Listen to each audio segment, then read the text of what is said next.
এখানে 12 বছর 16 বছর 22 বছর পর মা হয়েছে। কত নারীত্ব একটা মায়েদের, একটা মেয়েদের সব থেকে বড় আশা হচ্ছে তার মা, একটা মা হওয়াটা।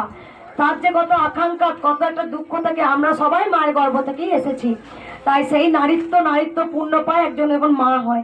কিন্তু তবু যারা মা হননি, কিন্তু কেউ কাউকে কটু কথা বলবেন না। এখনকার যুগে খুব কটু কথা বলে, এইগুলো আমার শুনতে পছন্দ নয়।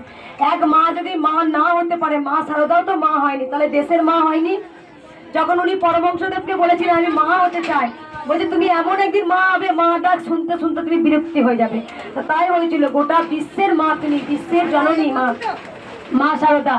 সেই জন্য আমি বারবার বলি ভক্তদের, কোন নারী যখন মা হতে পারে না, নিশ্চয়ই মায়ের কিছু ব্যাপার আছে, তাই মা দেয়নি। নিশ্চয়ই তার কিছু ব্যাপার থাকে, সেই জন্যই মা তাকে মা করেন না। কেন করে না? হয়তো মা হলে সন্তানটা থাকবে না, চলে যাবে, তার থেকে মা একবারে দেয় না।